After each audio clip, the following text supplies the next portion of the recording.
tapi dengan kekehnya orang ini menolak ajakan makan dari Tuan Syekh Abdul Qadir Al-Jailani. Luar biasa. Tapi tahu apa yang terjadi?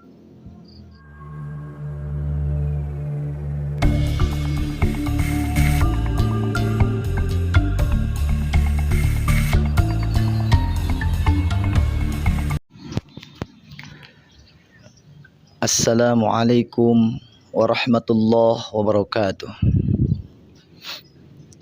Alhamdulillah, wassalatu wassalamu ala rasulillah Sayyidina Muhammad ibn Abdillah wa ala alihi wa ashabihi wa mawalah, amma ba'du.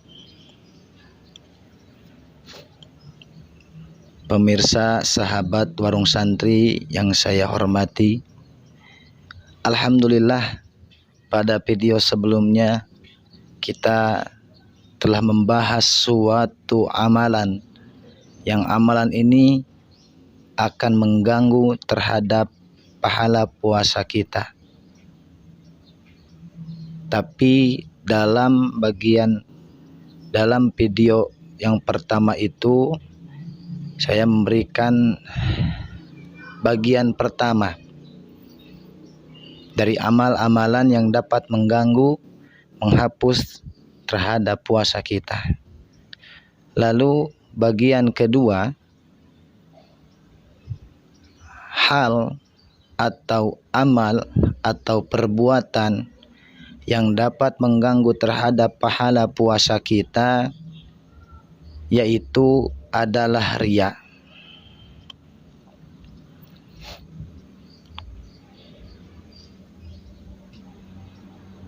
Puasa adalah amalan ibadah yang tersembunyi,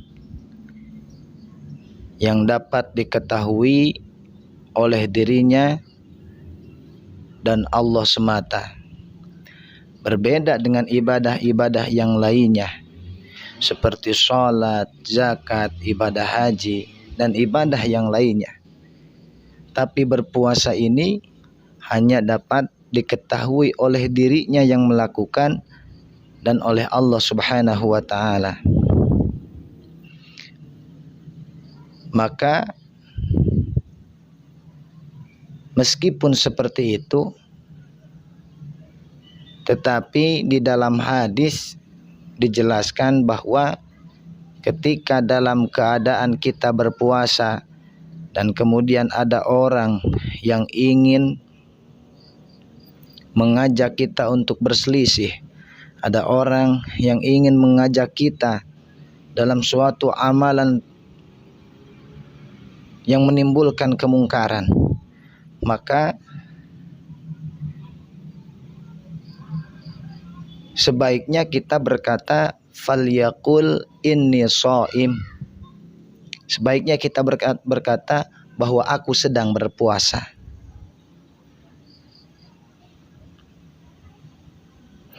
Tetapi mengatakan aku sedang berpuasa ini, ulama-ulama fikih mewanti-wanti kita agar ketika kita berkata demikian tidak disertai rasa riya, rasa ingin terpuji, rasa ingin melebihi orang lain. Karena apa? Karena dengan berkata bahwa aku sedang berpuasa, bisa saja di dalam hati kita supaya orang-orang itu menghargai kita, supaya orang-orang memuji kita. Nah, ini adalah sifat riya. Maka dari itu perlu dihindari sifat riya ini saat akan mengatakan bahwa diri kita sedang berpuasa kepada orang lain. Menurut Al-Bujairimi dalam kitabnya Hasyiatul Bujairimi alal Khatib, memang puasa adalah suatu ibadah yang jauh dan terhindar dari perbuatan riya. Karena puasa adalah suatu ibadah yang tersembunyi.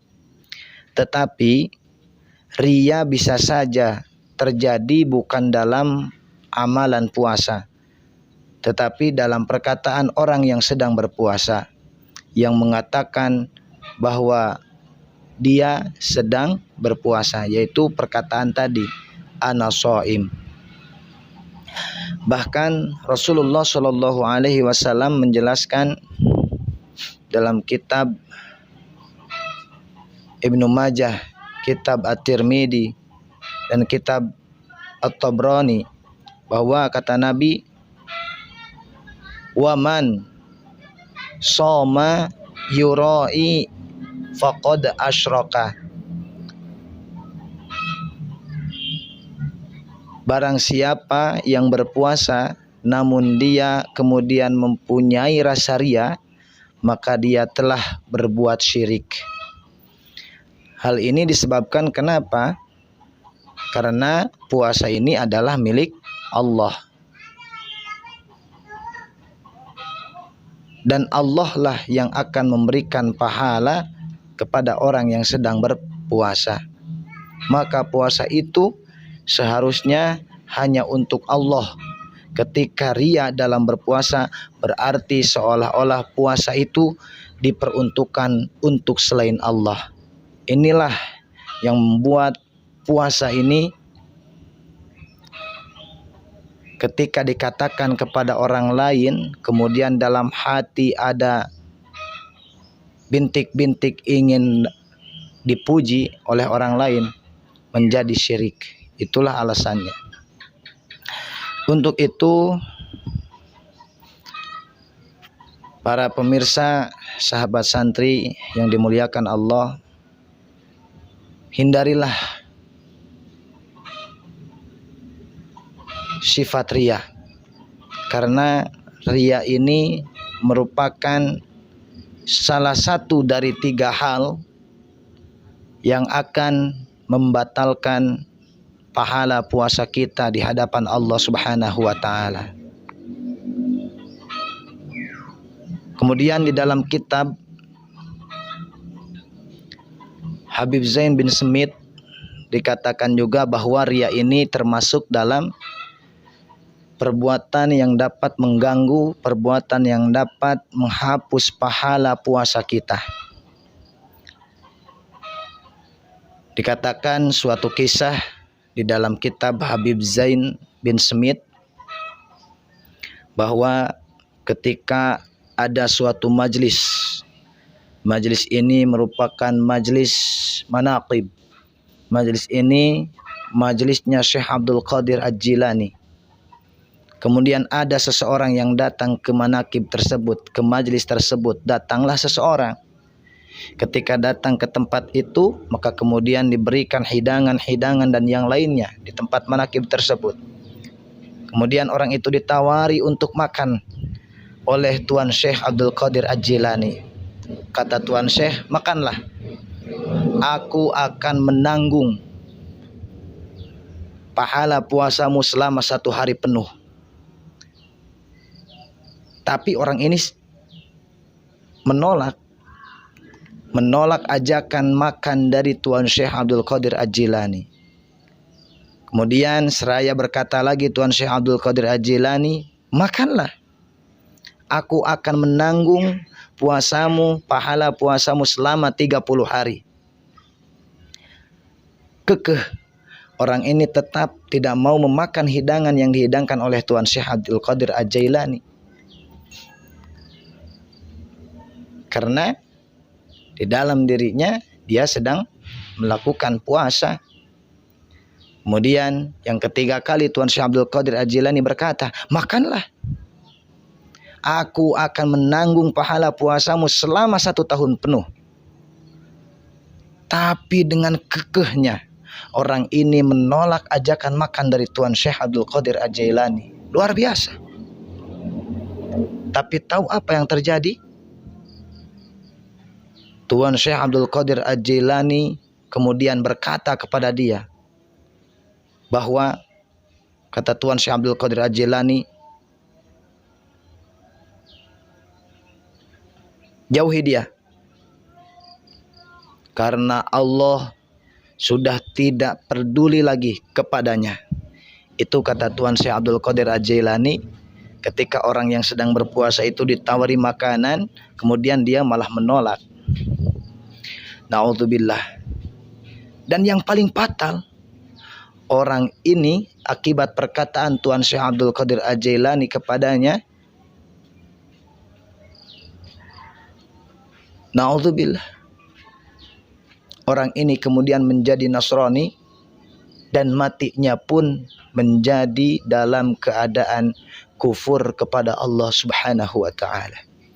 Semoga dengan berpuasa kita mampu meningkatkan keimanan kita, kita mampu meningkatkan ketakwaan kita. Dengan berpuasa kita mampu menjaga Islam kita, kita mampu menjaga akidah kita. Karena apabila kita berpuasa kemudian puasa ini tidak menjadikan perubahan kepada kita, naudzubillah, maka puasa ini bukan hanya meletihkan, tapi puasa ini akan melaknat kita seperti kisah yang tadi saya sampaikan. Terima kasih. Selamat berpuasa. Semoga puasa kita diterima oleh Allah Subhanahu wa taala. Assalamualaikum warahmatullahi wabarakatuh.